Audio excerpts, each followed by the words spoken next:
Hello friends, welcome to all. आप सभी का मेरे चैनल में स्वागत है। फ्रेंड, इसके पहले मैंने डाइंग डिक्लेरेशंस पे वीडियो बनाया है, सेक्शन 32 इंडियन एविडेंस एक्ट। तो वो वीडियो काफ़ी लंबी हो गई, तो इसीलिए कुछ पोर्शन मैंने उसमें ऐड नहीं किया। तो अभी सेकंड पार्ट डाइंग डिक्लेरेशन का जो सेकंड वीडियो मैं अभी डिस्कस कर रहा हूँ, सेकंड जो कुछ पोर्शंस है वो मैं अभी सेकंड वीडियो में डिस्कस कर रहा हूँ। फ्रेंड, मेरी एक आपको रिक्वेस्ट है, ये मेरी वीडियो आप अंत तक देखना, क्योंकि ये डाइंग डिक्लेरेशंस काफ़ी इंपॉर्टेंट है, जुडिशियरी के लिए इम्पोर्टेंट है, आपको कोई कॉम्पिटिटिव एग्जाम देते हो उसके लिए इम्पोर्टेंट है, एलएलबी के एग्जाम के लिए इम्पोर्टेंट है। ठीक है, तो चलिए अपन डिस्कस करते हैं डाइंग डिक्लेरेशंस पे। तो ये जो डाइंग डिक्लेरेशंस है, तो ये डाइंग डिक्लेरेशंस में जो कॉज ऑफ डेथ के बारे में वो व्यक्ति बताता है, या सर्कमस्टेंसेस ऑफ द ट्रांजैक्शंस के बारे में वो व्यक्ति बताता है। ठीक है, was under the expectations of death और was not under the expectations of death. ठीक है, तो ये इसके पहले वीडियो में मैंने डिस्कस किया। अभी ये जो डाइंग डिक्लेरेशंस है, अगर कोई व्यक्ति स्टेटमेंट देता है, वर्बली देता है या राइटिंग में देता है या साइन में देता है या कोई जिस्चर में वो अपना स्टेटमेंट देता है, ठीक है, और स्टेटमेंट देने के बाद वो व्यक्ति नहीं मरता, ठीक है, वो जिंदा रहता है वो व्यक्ति। ठीक है, वो व्यक्ति जिंदा रहता है, he was alive after giving statement as to cause of death or circumstances of the transaction.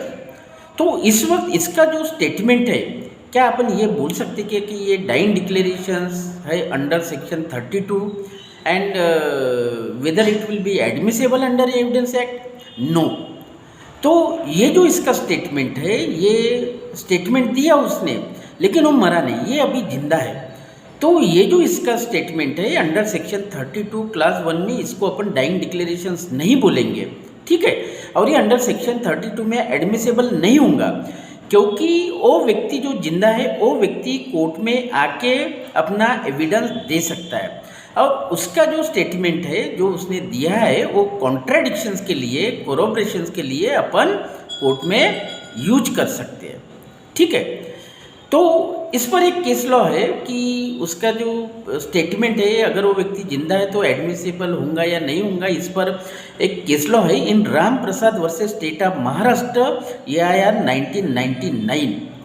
तो ये जो Ram Prasad versus state of Maharashtra जो है, AIR 1999, इसमें सुप्रीम कोर्ट ने ये कहा कि statement of the persons surviving can not be use as evidence under section 32 though it was recorded as a dying declaration that at the time when the witness gave the statement he would have been under expectations of death, and it is not sufficient to make it admissible under section 32 as long as maker of the statement is alive, and in that case it would remain only in the realm of the statement recorded during the investigation.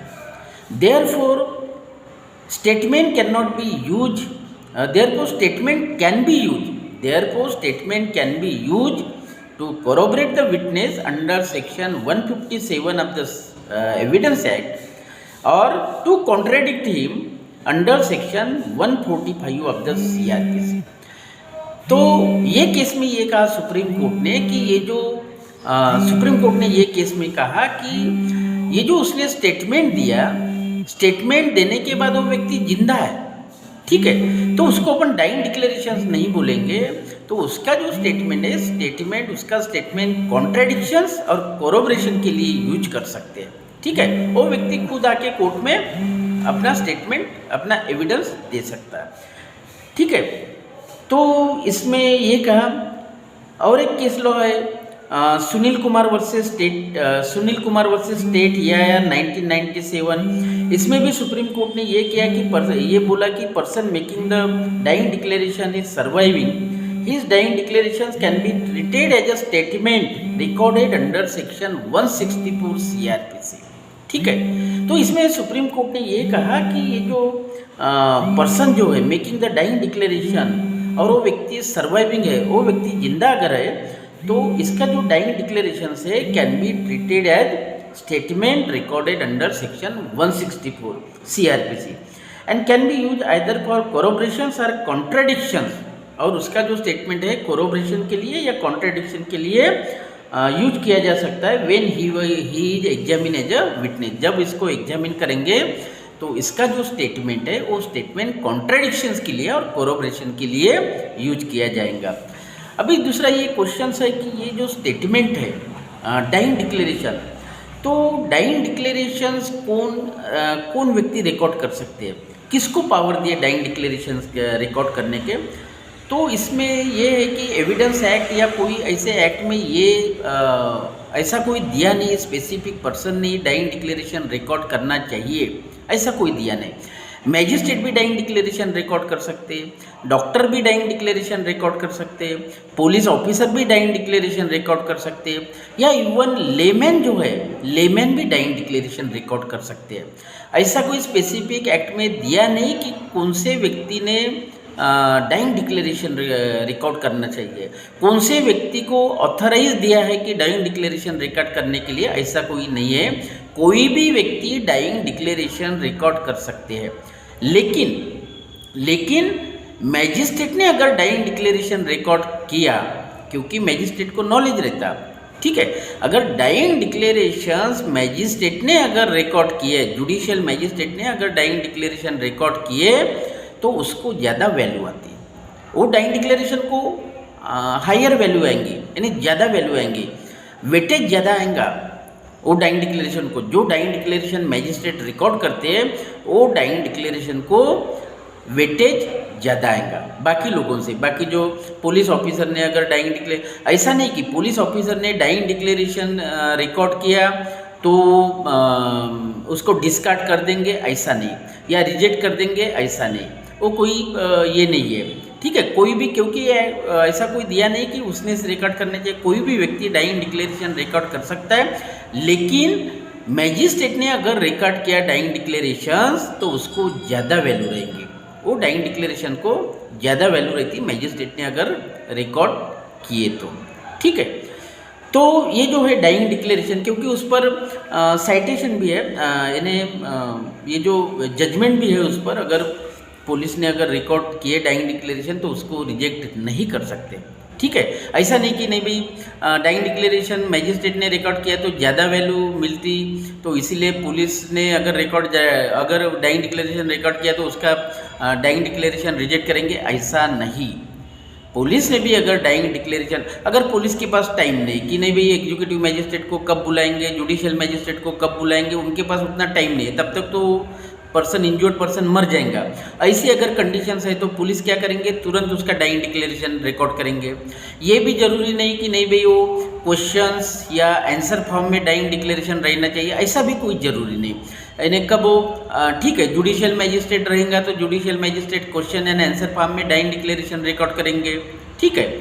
लेकिन ये जो अगर police है कोई या कोई व्यक्ति है, वो कहाँ देखते बैठेगा कि नहीं भाई वो क्वेश्चन एंड फॉर्म में डाइंग डिक्लेरेशन रिकॉर्ड करो, उसको क्वेश्चन पूछो, फिर वो आंसर देगा, उसको टाइम लगेगा ना, ठीक है।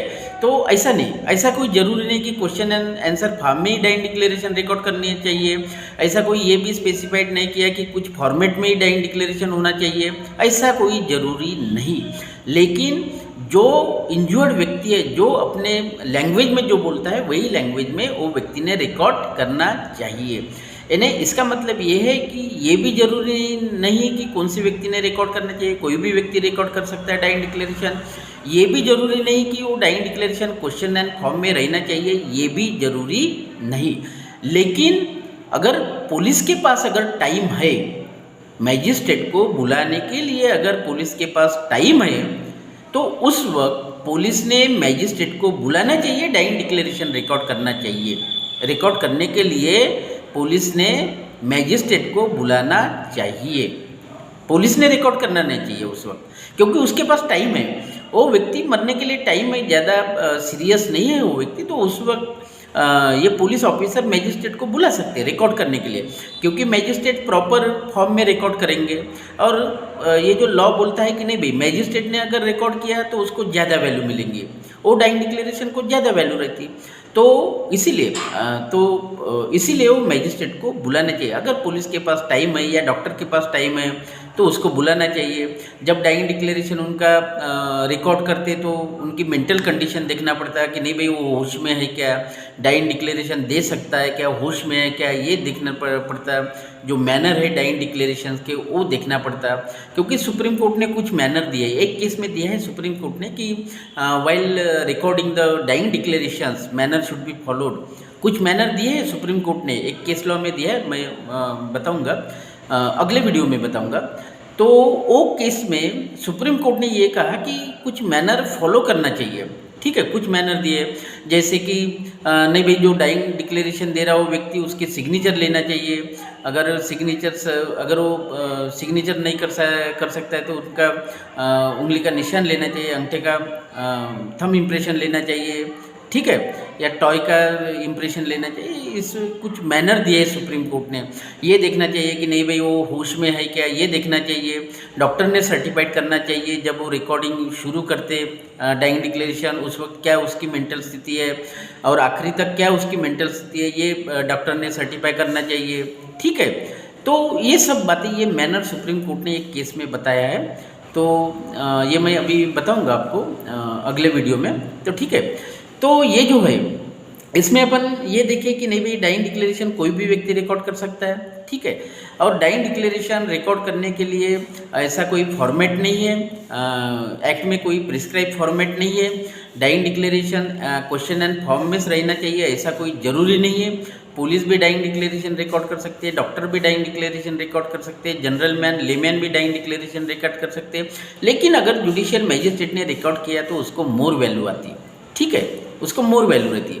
और ये जो एविडेंशियल वैल्यू है डाइंग डिक्लेरेशंस की, on the basis of dying declarations persons can be convicted if dying declarations is recorded in proper manner and it is true dying declaration. अगर वो सही में इन्हें प्रॉपर इसमें अगर डाइंग डिक्लेरेशन रिकॉर्ड किया है, ठीक है, तो on the basis of dying declarations पे एक्यूज पर्सन को पनिशमेंट मिल सकती है, ठीक है। तो ये जो मैंने अभी डाइंग डिक्लेरेशंस का जो सेकंड पोर्शन जो बताया है, ठीक है, उसमें ये जो बताया है कि कोई भी व्यक्ति डाइंग डिक्लेरेशन रिकॉर्ड कर सकता है, या कोई फॉर्मेट ऐसा नहीं है क्वेश्चन एंड आंसर फॉर्म में रिकॉर्ड करना चाहिए। लेकिन अगर मैजिस्ट्रेट अगर डाइंग डिक्लेरेशन रिकॉर्ड करते हैं तो क्वेश्चन एंड आंसर फॉर्म में रिकॉर्ड करते हो, ठीक है। लेकिन ऐसा कोई ज़रूरी नहीं, क्वेश्चन एंड आंसर फॉर्म में अगर आपने रिकॉर्ड नहीं किए तो ऐसा नहीं कि वो कोर्ट आपका डाइंग डिक्लेरेशन रिजेक्ट करेंगे, ऐसा नहीं। सिर्फ उनकी जो लैंग्वेज है, जो विक्टिम है, जो डिसीज है, उसने जो बताया उसी के लैंग्वेज में वो डाइंग डिक्लेरेशन रहना चाहिए। अगर प्रॉपरली अगर डाइंग डिक्लेरेशन रिकॉर्ड किए तो on the basis of dying declarations accused persons can be convicted unless and until corroboration is there, ठीक है। तो फ्रेंड ये मेरी वीडियो लंबी हो जाएंगी, इसको अभी कंक्लूड करता, ठीक है। अभी कुछ पोर्शंस इसका और कुछ पोर्शंस है वो मैं थर्ड वीडियो में डिस्कस करता हूँ, ठीक है, क्योंकि ज़्यादा लंबी वीडियो अगर बनाई तो आप भी बोर हो जाओगे, ठीक है। तो मैं अगली वीडियो यानी तुरंत ही अगली वीडियो बना देता आपको, और वो भी अंत तक देखना। Thank you. अगर ये वीडियो आपको पसंद आ गई होंगी तो इसको लाइक करो और सब्सक्राइब करो। दोस्तों आप सब्सक्राइब करते जाओ वीडियो को, मेरे को भी थोड़ा अच्छा लगेगा। और इसको शेयर करो, ज़्यादा से ज़्यादा लोगों को शेयर करो। Thank you, take care.